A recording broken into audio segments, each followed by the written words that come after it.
안녕하세요. 이동률 목사와 함께하는 매일 성경 큐티 시간입니다. 오늘 우리가 함께 나눌 본문은 역대하 8장 17절에서 9장 12절 말씀입니다. 여러분, 지난 시간까지 우리는 솔로몬이 성전을 봉헌하고 그 은혜를 붙들고 나라의 질서를 세워간 모습을 보았습니다. 오늘 본문은 이제 그 흐름의 결실을 보여줍니다. 8장 말미에서 솔로몬은 에시온 게벨과 엘롯 곧 홍해로 나아가는 항구까지 내려가 시돈 두로의 후람과 손잡고 오빌로 향하는 바닷길을 열지요. 성전에서 시작된 하나님의 지혜가 이제 예루살렘 울타리를 넘어 바다를 건너기 시작한 것입니다. 그 소문이 어디까지 갔을까요? 9장에 들어서면요, 스바 여왕이 이 소문을 듣고 등장합니다.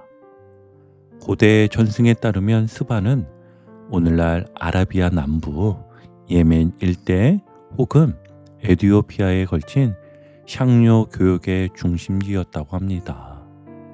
낙타 행렬에 향품과 금과 보석을 싣고 수천 킬로미터에 달하는 원정을 감행해 예루살렘으로 올라옵니다. 목적은 단 하나였지요. 솔로몬의 지혜가 진짜인지 어려운 질문으로 확인하려는 것이었습니다. 자, 그럼 어떤 말씀이 있었는지 본문을 자세히 보기 위해 오늘도 다른 때와 동일하게 본문을 세 단락으로 나누어 하나하나 살펴보겠습니다. 먼저 첫 단락을 보면 이렇게 시작합니다. 우리 17절과 18절 함께 봅니다.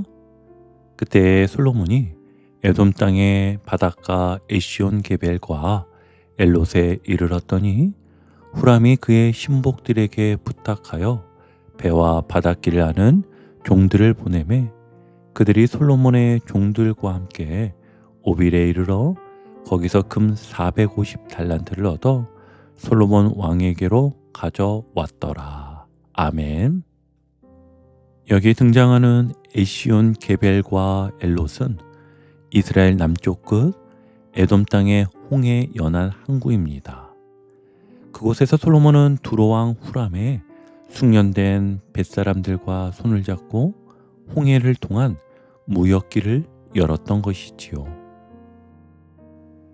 이스라엘 역사에서 전례 없는 일이었고 이제 이스라엘은 단순히 전쟁으로 버티는 나라가 아니라 열방과 교류하며 부와 문화를 받아들이는 나라로 성장하게 됩니다. 그리고 이 소문은 멀리 스바까지 전해지지요. 성경은 9장 1절에서 이렇게 기록합니다.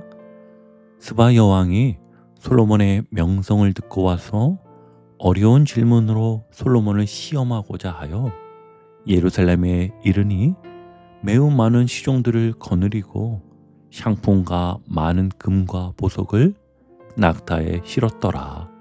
그가 솔로몬에게 나와 자기 마음에 있는 것을 다 말하매. 아멘. 여러분 한번 상상해 보시겠어요? 끝이 보이지 않는 낙타 행렬이 모래바람 속을 천천히 지나갑니다. 하루 30km 남짓 이동할 수 있었다고 하니 수천 킬로미터의 길을 몇 달 동안 이어간 것입니다. 그 먼 길을 여왕이 직접 찾아왔다는 건 단순한 호기심 때문이 아니었습니다. 삶의 근본적인 물음을 안고 왔다는 것이지요. 성경은 그 목적을 어려운 질문으로 시험하고자 하여라고 표현합니다. 당시 외교 관례 가운데 왕들은 철학과 정치, 종교에 관한 질문을 주고받곤 했습니다.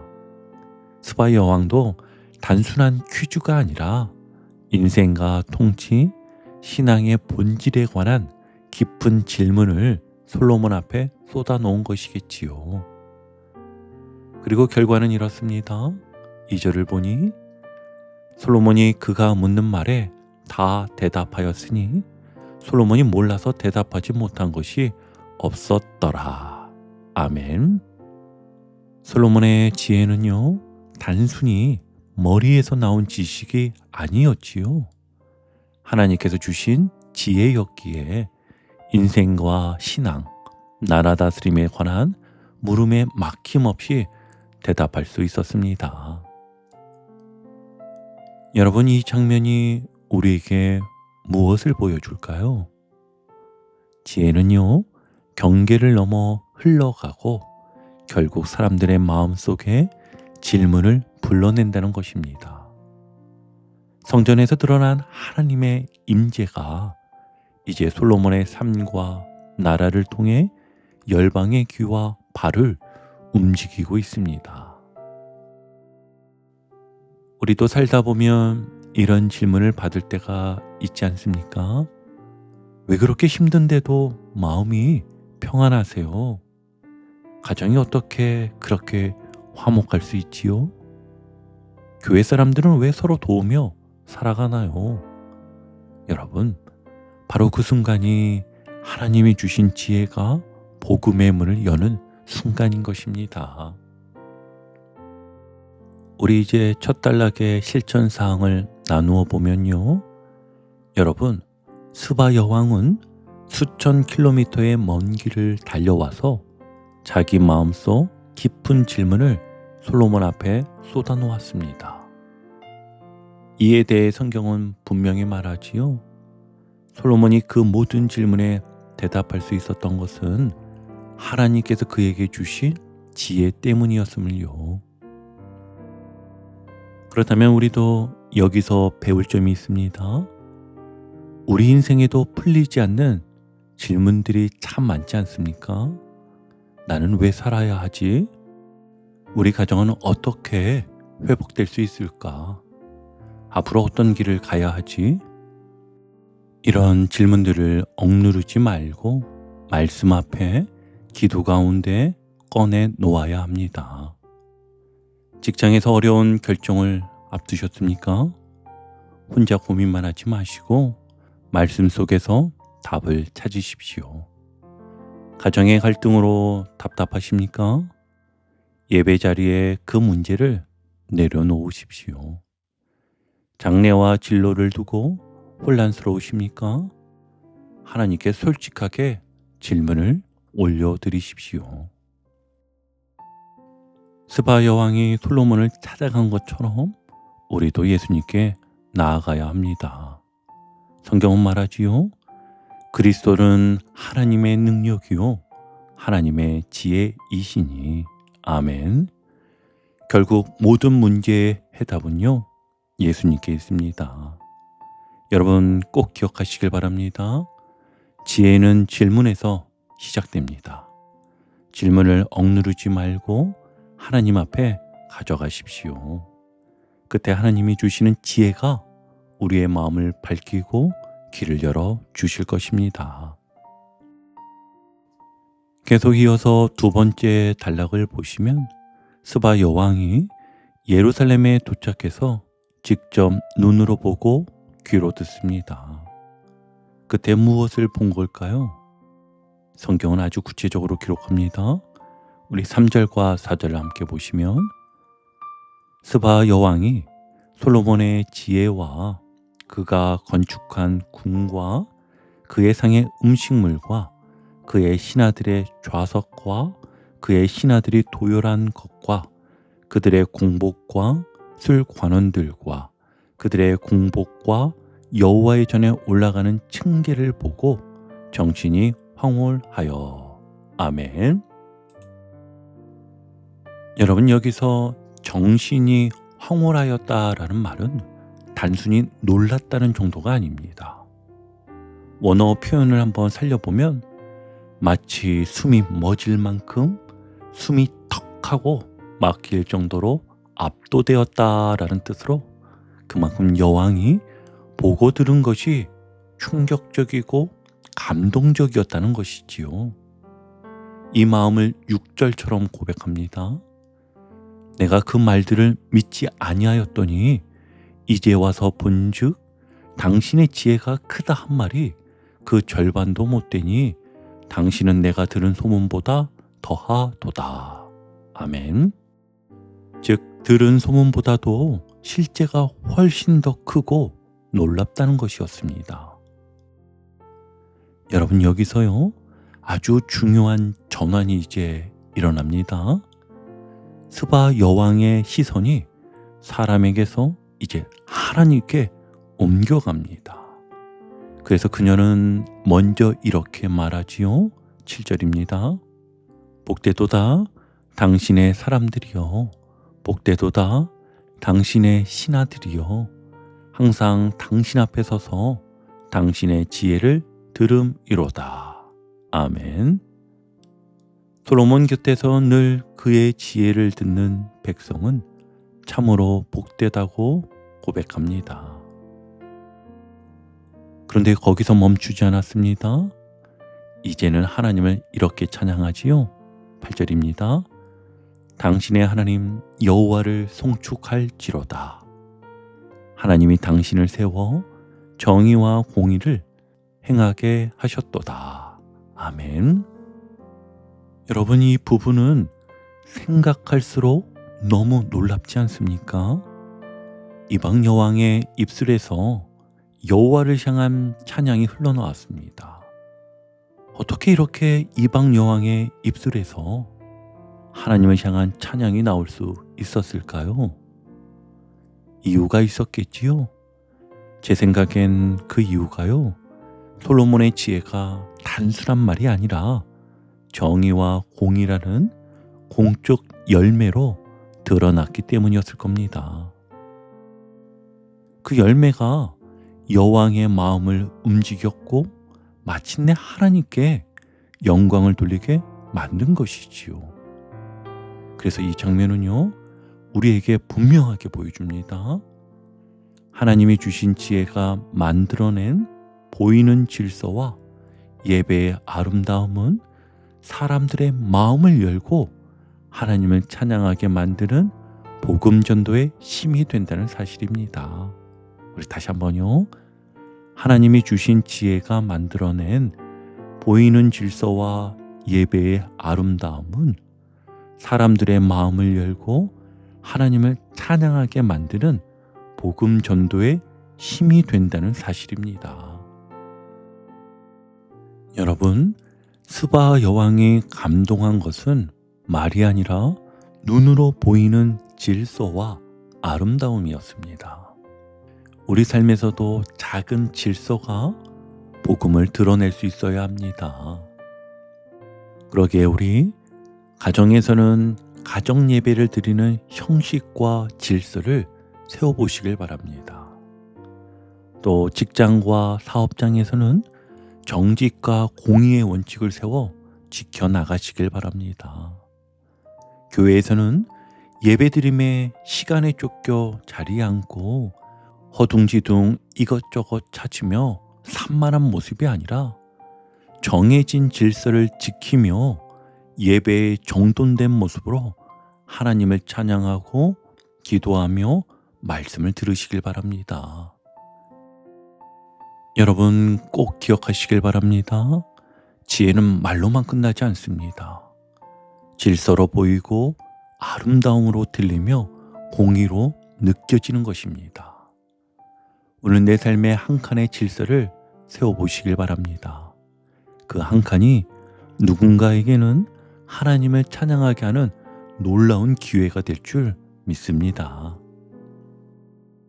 자, 이제 마지막 세 번째 단락인데요. 세 번째 단락을 보니 스바 여왕은 단순히 감탄만 하고 돌아가지 않았습니다.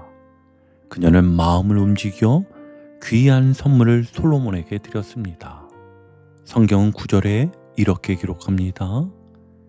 이에 그가 금 120달란트와 매우 많은 향품과 보석을 왕께 드렸으니 스바 여왕이 솔로몬 왕께 드린 향품 같은 것이 전에는 없었더라. 아멘. 여러분, 여기서 강조되는 게 보이시지요? 같은 것이 전에는 없었더라. 그만큼 값지고 진귀한 선물이었다는 것이지요. 뿐만 아니라 후람의 신하들과 솔로몬의 신하들도 금과 보석, 귀한 백단목을 가져와 성전과 왕궁을 더 아름답게 꾸미게 되었습니다. 그 백단목으로는 수금과 비파도 만들어져 성전에서 하나님을 찬양하는 악기가 되었지요. 즉, 이방에서 온 선물이 결국 하나님께 드려지는 예배의 도구로 바뀐 것입니다. 그리고 본문은 12절에서 이렇게 마무리합니다. 솔로몬 왕이 스바 여왕이 가져온 대로 답례하고 그 외에 또 그의 소원대로 구하는 것을 모두 주니 이에 그가 그의 신하들과 더불어 본국으로 돌아갔더라. 아멘. 받기만 한 것이 아니라 더 풍성히 주었습니다. 지혜는요, 받는 자리에서 멈추지 않고 나누는 자리에서 완성되는 것입니다. 여러분, 스바 여왕의 선물이 성전의 악기가 된 것처럼 우리에게 주신 은혜와 재능도 흘려보낼 때 하나님께 영광이 됩니다. 그러기에 우리 가정에서는 받은 사랑을 자녀와 부모에게 돌려주십시오. 바쁘더라도 하루 10분 아이 눈을 바라보며 오늘 하루 고생했어 라는 격려 한마디, 이것이 아이에겐 백단목의 비파처럼 마음을 울리는 악기가 되실 것입니다. 교회에서는 은사를 숨기지 말고 나누십시오. 악기를 다루면 찬양팀에, 글을 잘 쓰면 주보와 안내에, 손재주가 있으면 시설 관리에, 이런 작은 섬김이 모여 교회가 세워지고 하나님께 올려지는 찬양의 소리가 될 것입니다. 또 직장과 사업장에서는 정직과 섬김으로 흘려보내십시오. 후배가 실수했을 때 그를 탓하기보다 방법을 알려주는 거, 혹은 거래에서 작은 이익을 양보하며 신뢰를 쌓는 거, 이런 모습이야말로 세상 속에서 하나님 나라의 향품을 풍기게 합니다. 여러분, 스바 여왕의 선물이 성전 악기로 바뀌었듯 우리의 작은 나눔도 하나님 손에 올려질 때 찬양이 됩니다. 받은 은혜를 흘려보내십시오. 그때 하나님은 우리를 더 풍성히 채우시고 우리의 삶을 통해 열방을 향한 복의 통로를 여실 겁니다. 이제 오늘 큐티를 정리하며 마무리하겠습니다. 오늘 본문은요, 세 장면을 보여주었습니다. 첫째는 지혜가 질문을 불러왔지요. 그리고 두 번째는 질서는 보이지 않는 하나님을 보이게 하였습니다. 그리고 마지막 세 번째는 나눔은 복을 확장시켰습니다. 결국 하나님이 주신 지혜는 내 안에 갇히는 것이 아니라 열방을 향해 흘러가 복의 통로가 되게 하는 힘이었지요. 여러분, 우리 삶도 마찬가지입니다. 작은 질문, 작은 질서, 작은 나눔이 모여 세상 사람들이 하나님을 보게 하고 하나님을 찬양하게 합니다. 오늘도 그 복의 통로로 살아가는 저와 여러분의 삶이 되기를 주님의 이름으로 축원합니다. 오늘도 복음의 기쁨과 확신으로 승리하는 하루 되시길 축복합니다. 함께 해주셔서 감사합니다. 내일 큐티 시간에 다시 뵙겠습니다.